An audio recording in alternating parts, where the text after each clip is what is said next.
Jangan lupa nak baca kan. Alhamdulillahilladzi hadana li hadza wa ma kunna linahtadiya laula an hadana Allah. Asyhadu an la ilaha illallah wahdahu la syarika lah wa asyhadu anna Muhammadan 'abduhu wa rasuluh. Allahumma shalli ala sayyidina Muhammad wa ala alihi wa ashabihi wa man tabi'ahum bi ihsan ila yaumiddin. Subhanaka la ilma lana illa ma 'allamtana innaka antal 'alimul hakim. Rabbi shrah li sadri wa yassir li amri wahlul 'uqdatam min lisani yafqahu qawli. Rabbi zidna 'ilma warzuqna fahma. La haula wa la quwwata illa billahil 'aliyyil 'azim. Amma ba'd.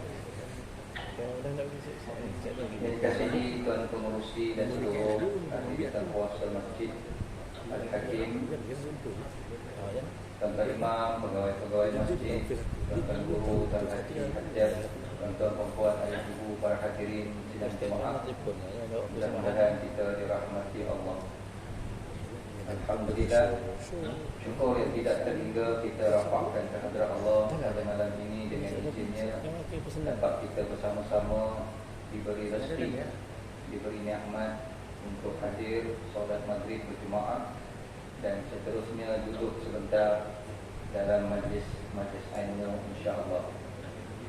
Tuan-tuan para hadirin, dengan kesempatan yang ada kita akan berbicara tentang hijrah sesuai dengan tahun baru 1445 yang baru beberapa hari kita berada di dalamnya. Tuan-tuan puan sidang jemaah yang dikasihi,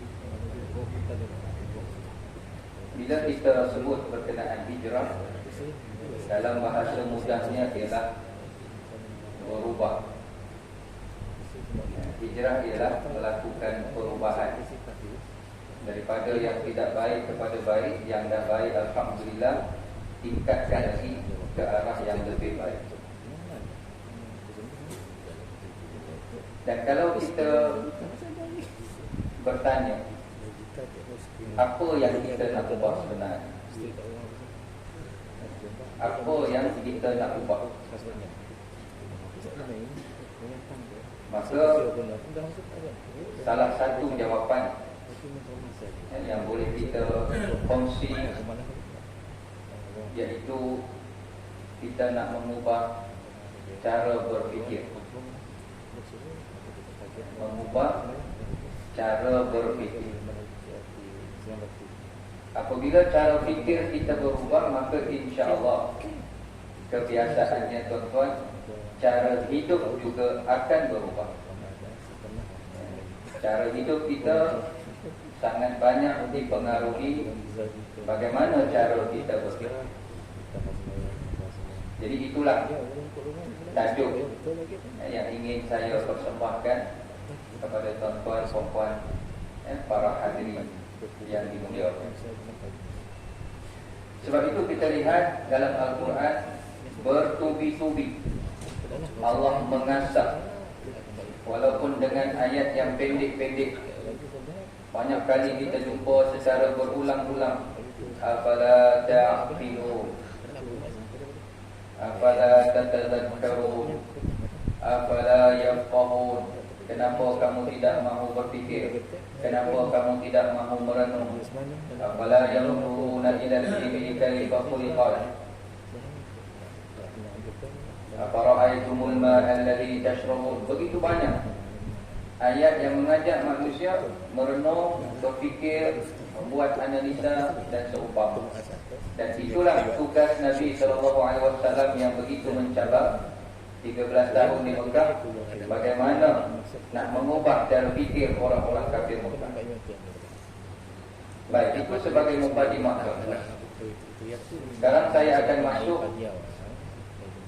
beberapa poin untuk lebih menjelaskan lagi, untuk memberi insya-Allah pencerahan yang secerah-cerahnya atas apa yang saya maksudkan dalam mukadimah tadi. Ada 4 poin yang saya akan utarakan. Pertama, dunia. Apa yang kita fikir tentang dunia? Dunia ni apa tuan?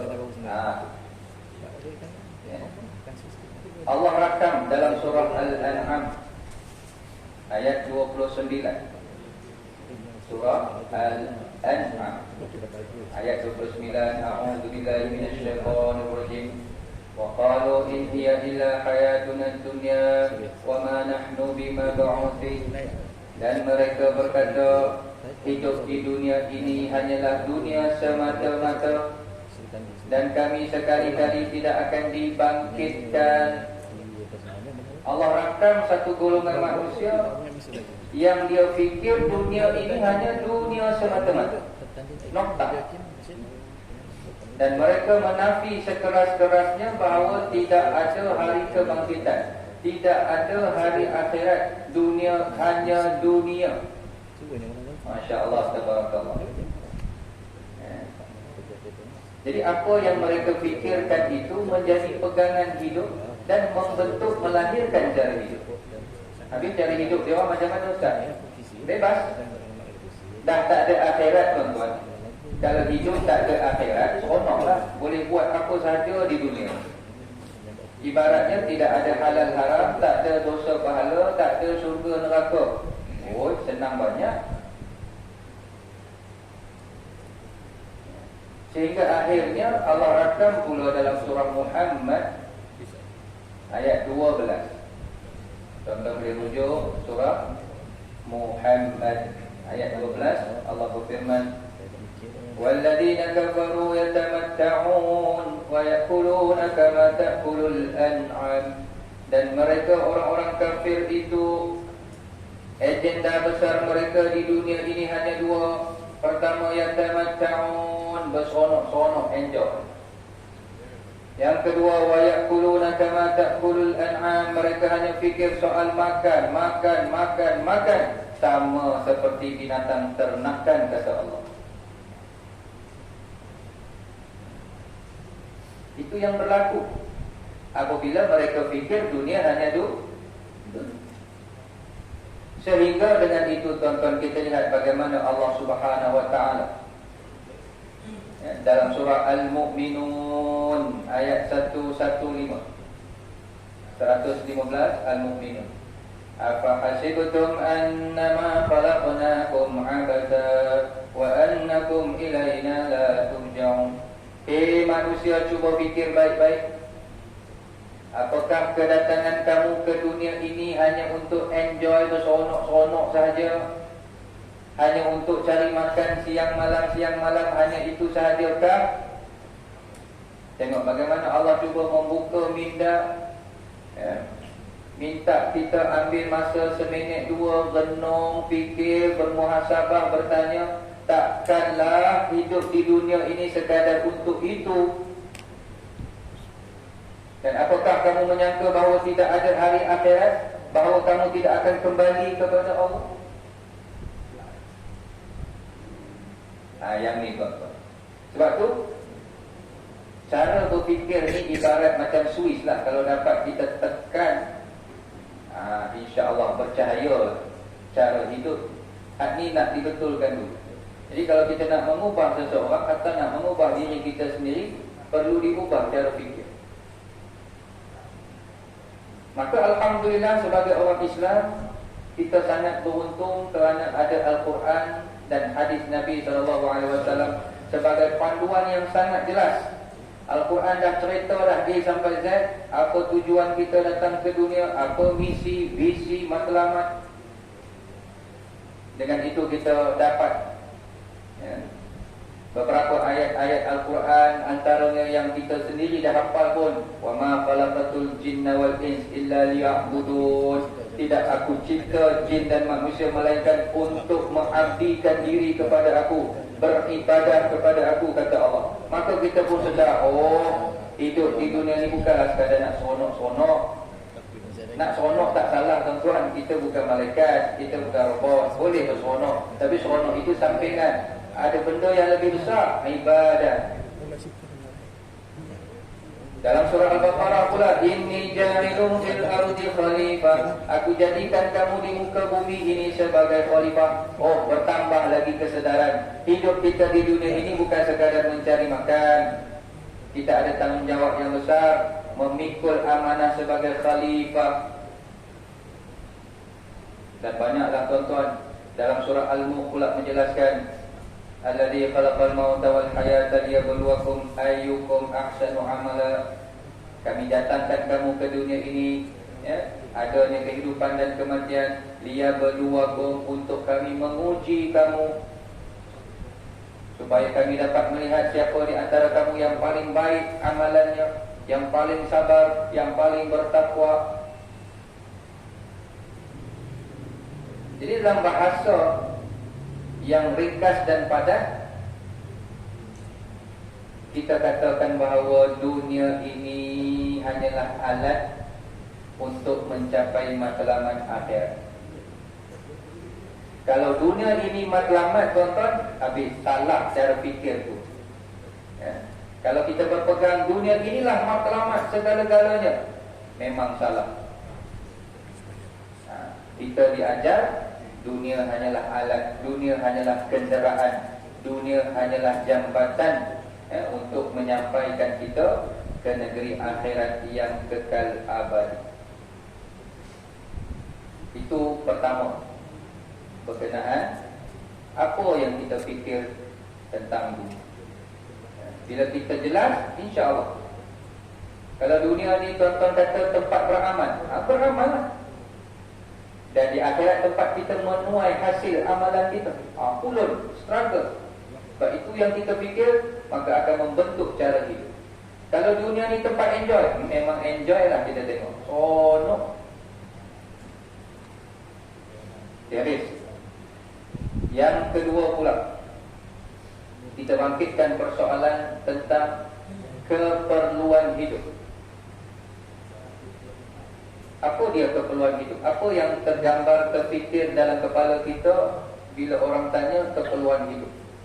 Kebiasaannya rata-rata di kalangan kita akan jawab, keperluan hidup itu melibatkan makan, minum, tempat tinggal, pakaian. Keperluan asasi manusia. Manusia tak boleh hidup tanpa makan, minum. Akhirnya mati. Kita tak boleh hidup tanpa pakaian, tuan-tuan. Siapa berani keluar tak pakai apa? Telanjang bulan. Itu memang wayang putih lah.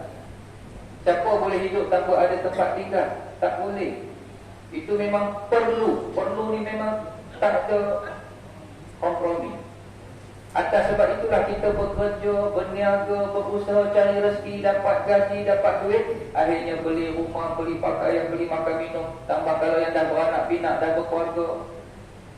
Itu belum cerita kehendak. Kehendak lagi lah banyak senarainya. Adakah salah kita berfikir sedemikian? Jawapannya tak salah, teman. Tetapi, dia ada tetapi. Ianya menjadi salah apabila hanya itu sahaja yang kita anggap sebagai keperluan hidup. Tak ada lain lah. Tiga tu je. Makan, minum, tempat tinggal, pakaian. Makan, minum, tempat tinggal, pakaian. Kita pun macam orang kata berhati, macam berzikir siang malam. Itu sahaja. Sehingga apa yang berlaku akhirnya, tuan-tuan, ialah ada di kalangan masyarakat yang tak reti sembahyang. Kita jumpa banyak kes yang tak boleh baca Fatihah. Fatihah yang rukun dalam sembahyang tu dia tak reti baca. Kenapa tak boleh sembahyang? Kenapa tak reti baca Fatihah? Sebab dia tak rasa solat itu perlu. Dia tak rasa solat itu satu keperluan. Tapi kalau kerja, dapat gaji, akhirnya untuk rumah, makan, minum tadi, awal subuh pun dia bangun. Kalau kita yang kerja kerajaan pukul 8.5, sebelum 8 mesti sampai pejabat, punctual. Tapi berapa ramai orang yang punctual, punch card untuk solat 5 waktu sehari semalam fardu. Kalau cari rezeki ke hujung dunia pun sanggup dia pergi. Hujan panas pun dia tempuh, sakit pening pun tak apalah. Sebab dia rasa perlu. Kalau suami lagi lah rasa bertanggungjawab, perlu aku menyara isteri dan anak-anak, takkan nak biar anak perbulu tak makan. Dia pun pulun, struggle, bagus, tapi tak semayang. Sebab dia tak rasa semayang tu perlu. Ini yang nak diperbetulkan. Jadi keperluan itu bukan sekadar makan minum, tempat tinggal, pakaian. Kita orang Islam yang beriman banyak lagi senarai-senarai. Kenapa ada orang yang minta maaf, saya sebut tuan-tuan, tak boleh baca Quran contoh? Sebab mungkin salah satu dia berfikir Quran itu bukan keperluan. Sebab tu dia tak berminat, sebab tu dia tak cari, sebab tu dia tak pulun. Kalau dalam hatinya ataupun dia sudah berfikir Quran ini perlu, tengok tuan-tuan, hujan panas pun dia akan harungi, sakit pening pun dia tak peduli, kelas tu kalau kata jenguk sikit pun dia pergi juga. Sebab dia dah nampak Quran ini satu keperluan, keperluan yang mendesak. Terutamanya bila kita nanti tuan-tuan dah jadi jenazah, inna lillahi wa inna ilaihi raji'un. Orang usung jenazah kita bawa ke kubur, lalu diturunkan ke dalam liang lahat, duduklah bersendirian dalam kubur, baru kita tahu perlu tak perlunya Quran tu tuan-tuan. Baru kita sedar, ya Allah, betul lah Quran ni lah nak boleh tolong aku dalam kubur ni.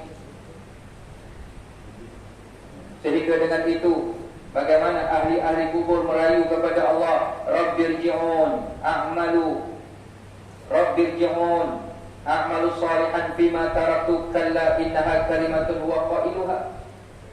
Wahai Tuhan, kembalikan kami ke dunia ya Allah. Kami nak menunaikan apa yang kami cuaikan dahulu. Kami nak jaga solat, kami nak belajar Quran, kami nak perbaiki akhlak, kami nak jauhi sifat dendam dan sifat hasad dengki. Baru kita perlu. Dia begitu. Kita bersedekah, kita infak, perlu ke tak perlu tuan-tuan? Sangat perlu.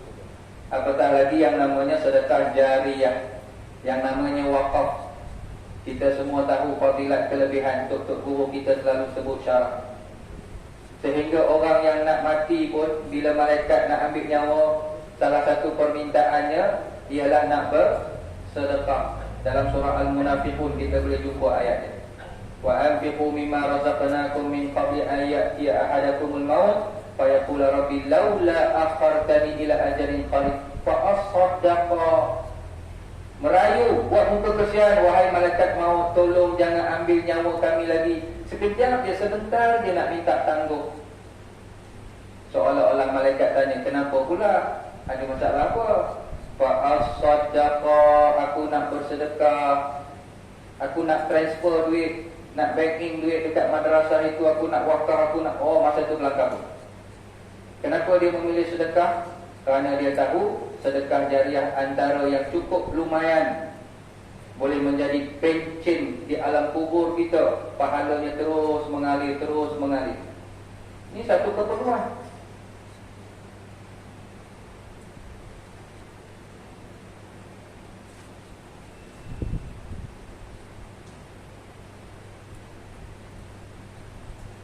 Jadi betulkan cara fikir kita, pesan dekat anak-anak kita tuan-tuan yang sudah bekerja, ya, siang malam bekerja, alhamdulillah, memenuhi keperluan duniawi tadi, makan minum, tempat tinggal, pakaian. Tapi kita pesan jangan tinggal solat along, itu lagi-lagi perlu loh.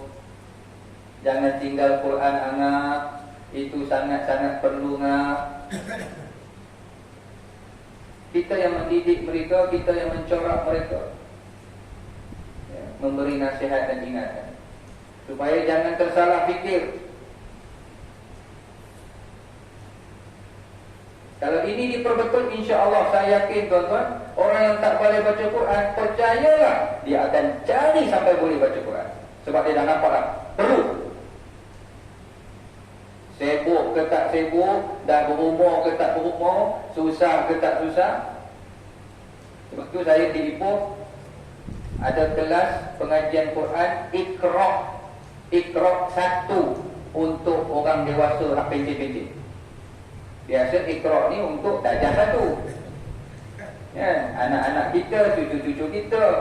Ini tak. Semua berumur-umur, makcik-makcik, pakcik-pakcik. Dia orang pun tak malu dah. Sebab tahu dah ini perlu. Lantaklah malu ke tak malu, aku tak peduli. Ya.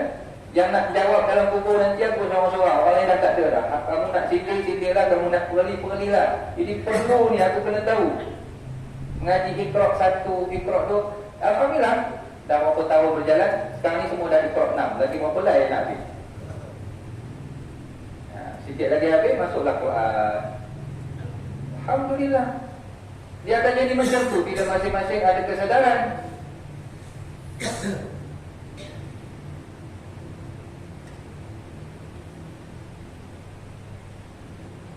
Okey, habis. Yang ketiga, pertama tadi dunia. Yang kedua keperluan. Ketiga, kita bangkitkan soalan, apa itu Islam? Agama yang sama-sama kita anuti ni, apa yang kita fikir tentang Islam? Apa yang kita faham tentang Islam? Sangat penting. Ini masuk sangat penting. Sebab itu Syekh Fathiyatan pernah menulis satu kitab yang sangat popular. Tajuknya agak panjang, Madza ya'ni intimai lil Islam. Tajuknya pun didatangkan dalam bentuk persoalan, apa erti saya menganut Islam? Pernah tak kita duduk seorang-seorang bertanya secara jujur, aku ni Islam tapi Islam yang macam mana ni agak-agak? Adakah Islam kita betul-betul mengikut acuan kehendak Allah Rasul, ataupun Islam kita ikut suka hati kita? Adakah Islam kita sekadar Islam tak pengenalan, mak ayah kita Islam maka kita pun Islam? Apa yang kita faham tentang Islam? Ini saya tak cerita orang lain, tuan-tuan. Saya cerita pengalaman saya sendiri. Zaman-zaman jahiliah dulu, zaman-zaman belum berjinak-jinak dengan kuliah, tak belajar lagi apa semua, tahu seronok je. Saya pernah duduk zaman yang macam dalam surah Muhammad tadi, yatamatta'un wa yaquluna kama ta'kulul an'am. Hanya tahu seronok makan, seronok makan, seronok makan. Mayang tidak, apa tidak, tak terbuka lagi, tak masang lagi. Saya pernah berfikir, saya pernah faham bahawa Islam ini hanya agama ibadat je. Islam ni biasa Islam, sembahyang, zakat, haji, ibadat, puasa, itu je yang saya faham. Tak nampak ekonomi Islam, tak tahu langsung adanya ekonomi Islam.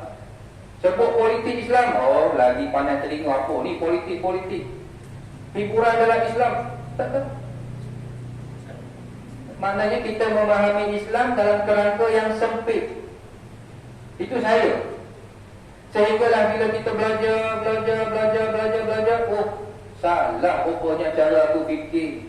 Salah rupanya Islam ini syumul, Islam ini lengkap. Sebagaimana Allah sebut dalam surah Al-Baqarah ayat 208 tu, yang selalu kita baca, ya ayyuhalladzina amanu udkhulu fis-silmi kafah. Wahai orang-orang beriman, berpeganglah kamu dengan Islam ini secara menyeluruh, bukan sembahyang je. Kekeluargaan, masyarakat, kenegaraan. Sebab itu dalam peristiwa hijrah, Nabi tinggalkan kampung halaman, tinggal sanak saudara dari Mekah, pergi ke Madinah. Salah satunya apa? Nak tunjuk contoh sunnah bernegara, bagaimana nak memimpin. Menunjukkan Islam ni bukan semayang je. Bukan semayang je kita ikut Nabi. Sunnah bernegara, bagaimana mentadbir sebuah negara. Sebab itu dalam kitab Ahkam Sultaniyah karangan Imam Mawardi disenaraikan sekurang-kurangnya ada 3 tanggungjawab besar bagi seorang pemimpin ataupun kerajaan. Pertama ialah menjaga kesucian agama Islam. Itu nombor 1 punya tugas. Itu yang Nabi buat. Yang kedua, menegakkan keadilan. Dan ketiga, berusaha melaksanakan undang-undang Islam, hukum hakam Islam seperti qisas, hudud, takzir dan lain-lain.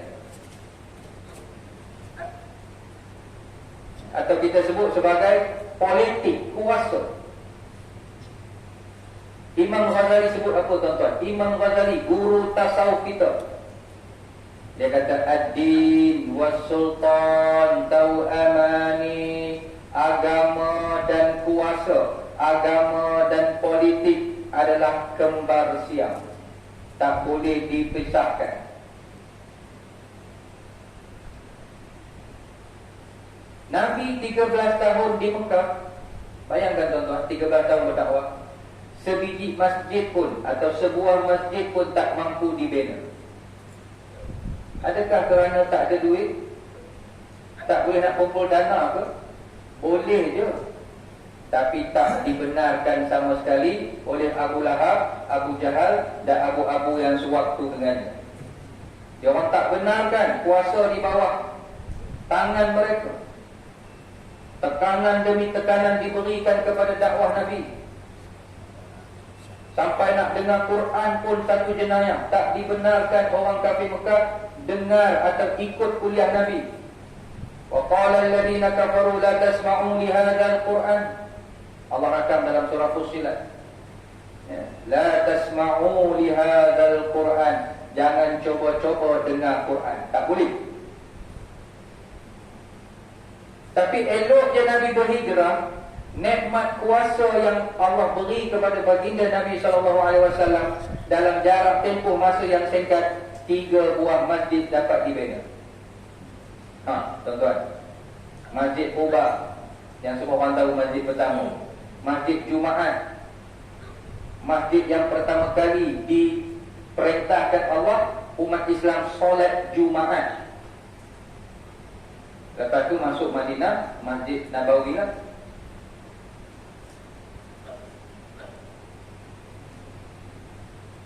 Dia begitu.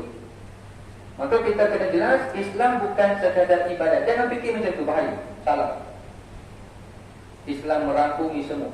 Hiburan Islam, bersukan cara Islam.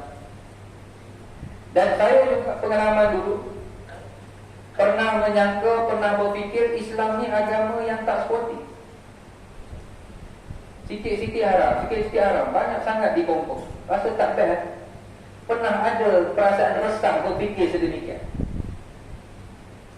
Sehinggalah bila kita belajar menuntut ilmu, untuk guru kita bimbing, barulah nampak, ya Allah, salahnya apa yang aku fikir selama ni. Islamlah agama yang paling sportif. Islam ni agama fitrah.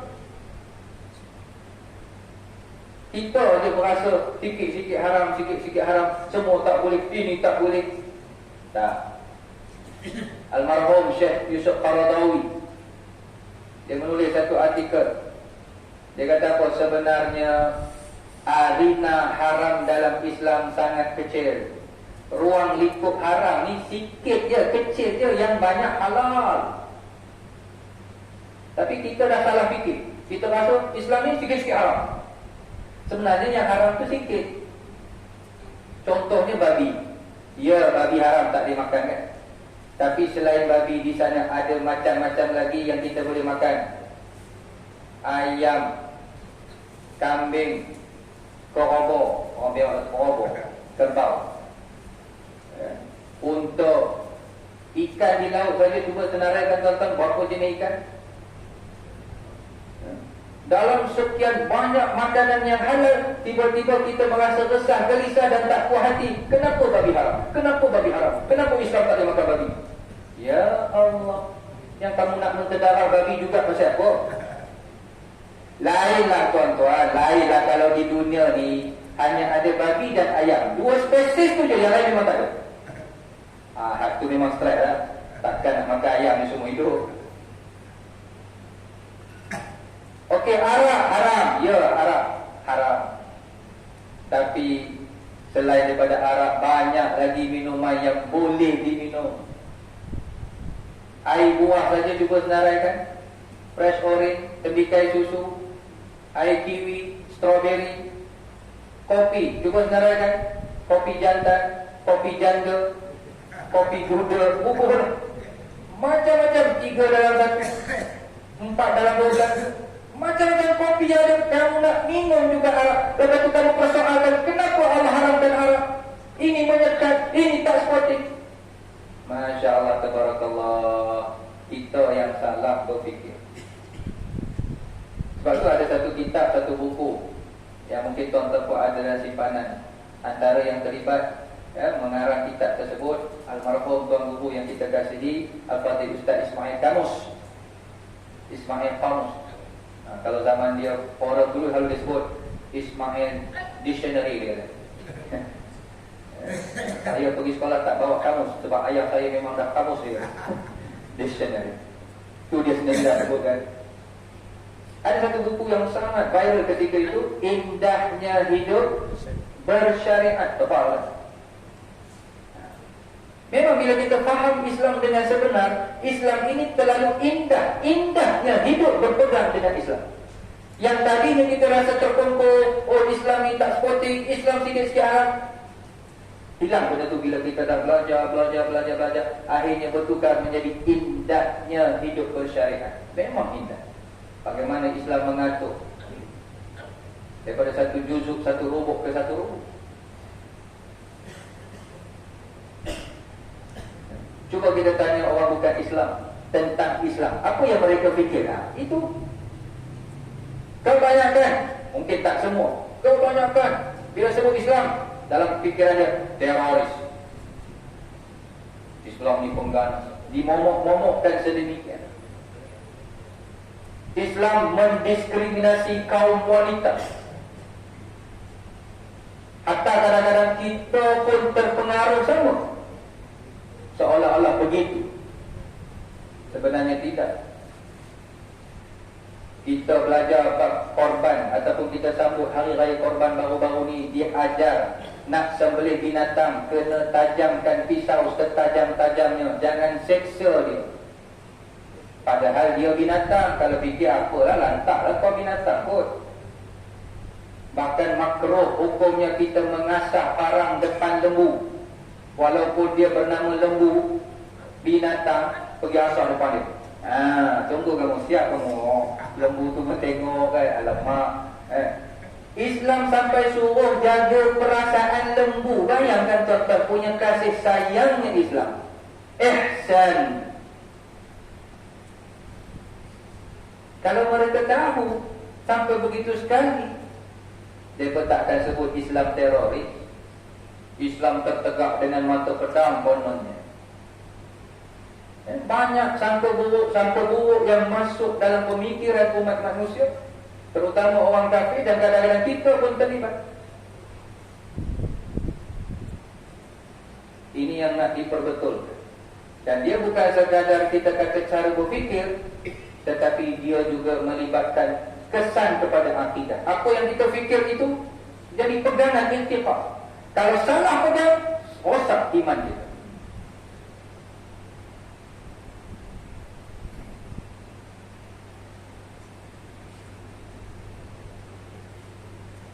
Maknanya tuan-tuan, selagi ada rasa tak puas hati kita kepada Islam, kena cek balik iman kita, luruskan balik ilmu kita, belajar lagi. Kalau ada rasa macam Islam ni tak kena lah, hukum ni tak sesuai lah, duk ada lagi, duk ragu-ragu lagi dengan Islam, kena clearkan cepat-cepat. Sebab Islam ini sebenarnya indah. Biar nampak yang indah.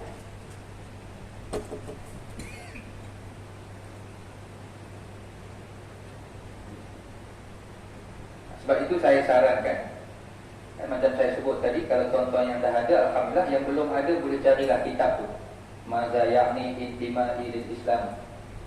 Sekarang dekat Shopee pun dah boleh belilah kan.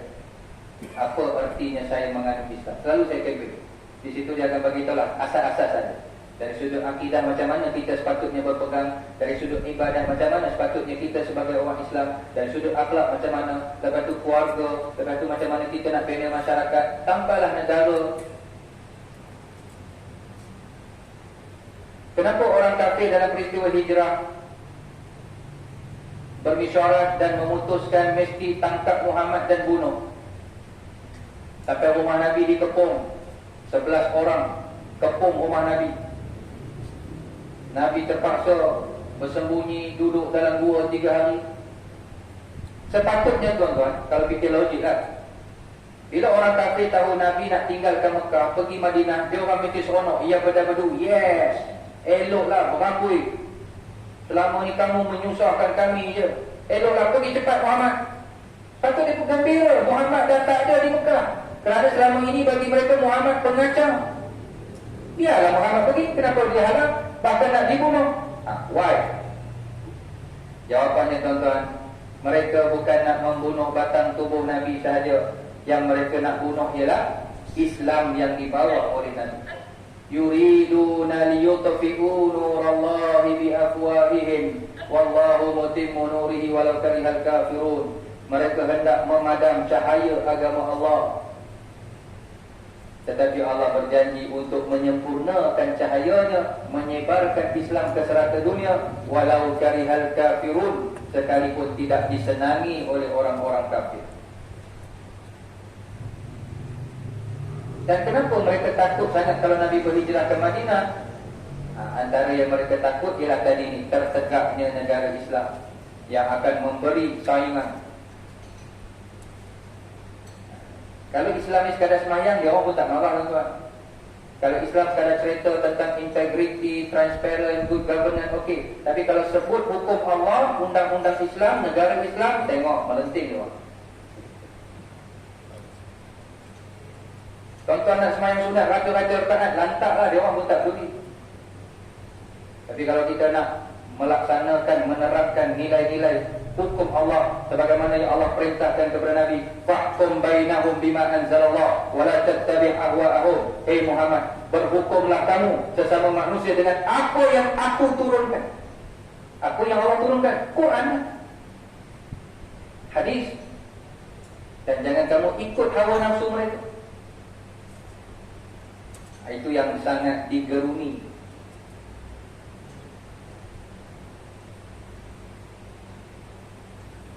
Baik. Setakat ni setuju ke tuan-tuan? Tengok senyap sunyi je, macam berkerut air. Tuan-tuan setuju, alhamdulillah. Tak setuju pun tak apa, tak ada masalah. Saya tak paksa tuan-tuan. Bulan hijrah ni disebut-sebut bulan ukhuwah. Nabi menyatukan Ansar dan Muhajirin, Aus dan Khazraj. Tak setuju tak apa, tapi ukhuwah kita jadi. Itu jadi. Setuju, alhamdulillah. Ya. Baik.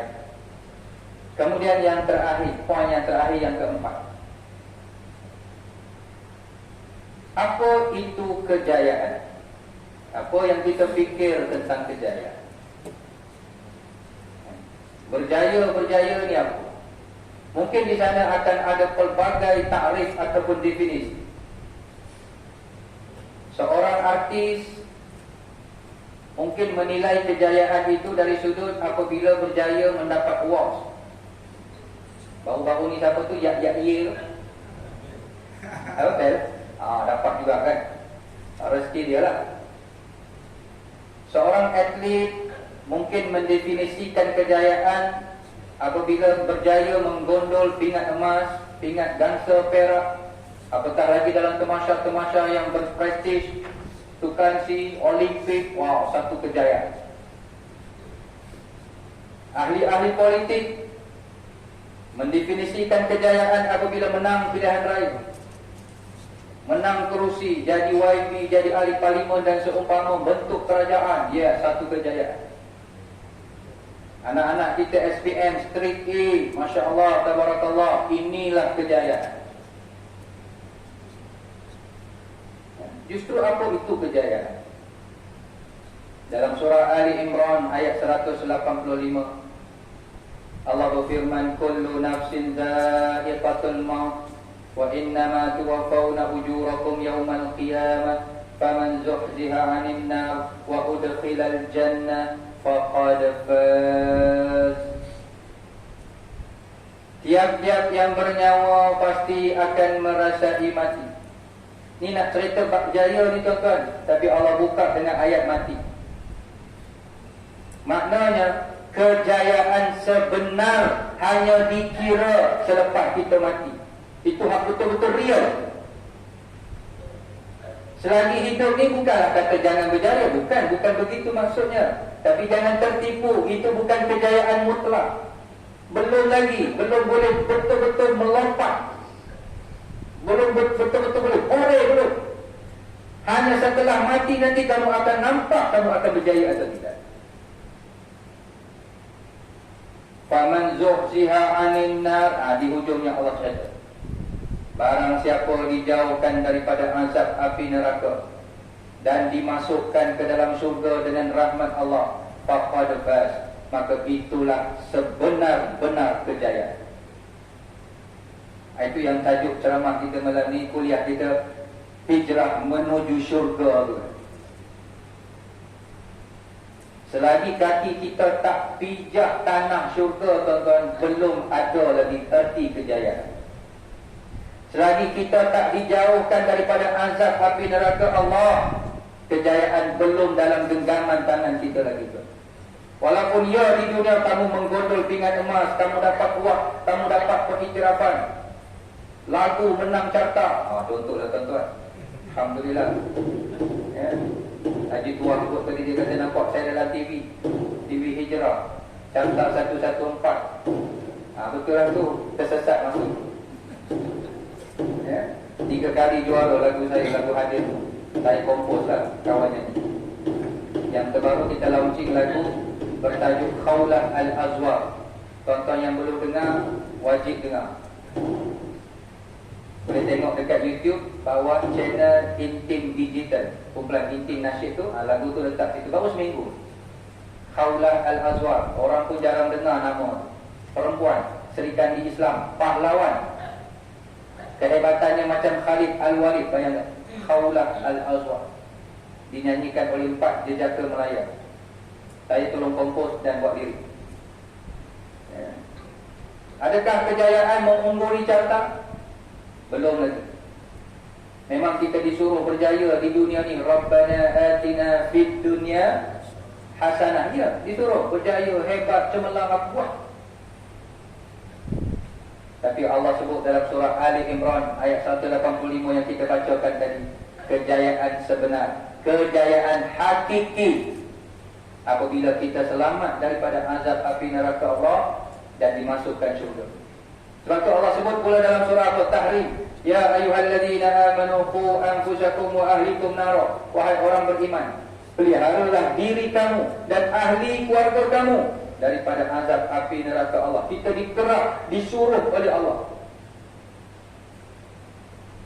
Terutama suamilah, termasuk saya ketua keluarga, kita memikul satu tanggungjawab yang berat, memastikan isteri anak-anak kita selamat daripada azab api neraka Allah dan masuk syurga.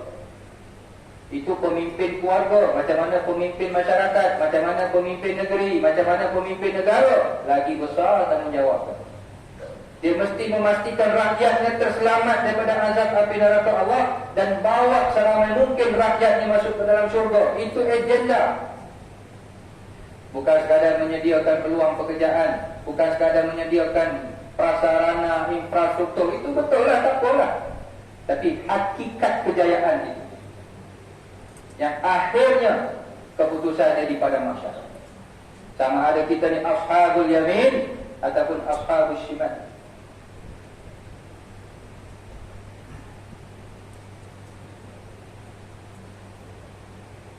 Begitu juga tuan-tuan dalam kehidupan kita sendiri, pengalaman kita mungkin.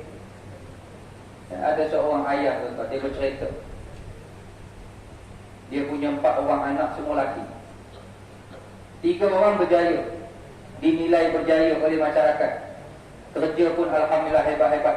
Ada yang jadi doktor, ada yang jadi peguam, ada yang jadi pensyarah. Tinggal seorang je anak dia yang macam terkontang-kanting lah, tak berapa nak berjaya. Kerja pun kampung-kampung biasa. Tapi si ayah ni suatu hari dia jatuh sakit. Maknya pun telefonlah anak-anak yang berjaya ni tadi. Alung, balik kampung Alung, ayah tak sihat. Alung jawab, bukan tak nak balik mak, tapi file bertimbun-timbun, banyak nak selesai. Telefon pula Angah, ni ayah tak sihat ni, ayah rindu nak korang ada kat rumah. Ya. Angah pula jawab, bukan tak nak balik, tapi kalau balik siapa nak jaga klinik. Tinggallah anak yang tak berjaya ni tadi tuan-tuan datang. Ayah nak makan apa ya?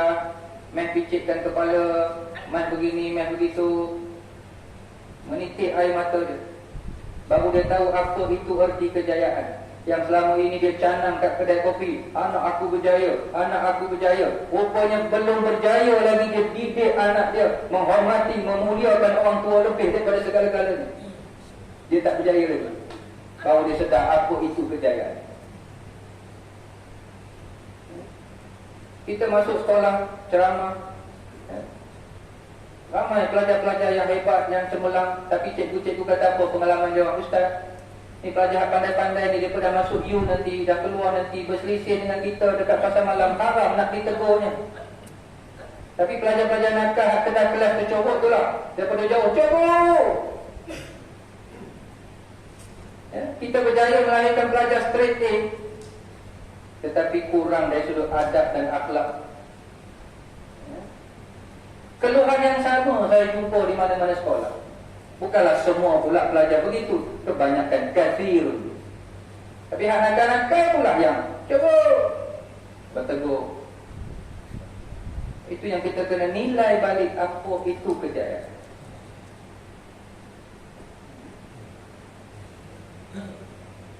Berapa banyak kes ibu yang dibuang bawah jambatan, yang dihantar ke pusat orang tua tanpa dipeduli. Di Selangor, kawan saya terlibat dengan satu NGO. Lagi sedih tuan-tuan, anak-anak buat dokumen palsu, tak tahulah macam mana mereka buat, menyatakan maknya dah mati.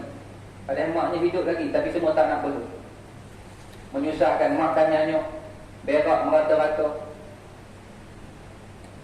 Saya terfikir kalau satu hari nanti umur panjang, jadi tua, jadi uzur, anak mana yang sanggup nak basuh berak kita, yang nak pikul kita, yang nak cium peluk kita?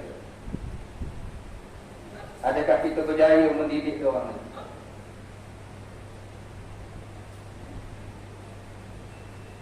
Sebab itu perkara-perkara ini kita lontarkan supaya kita berhijrah dari sudut cara fikir.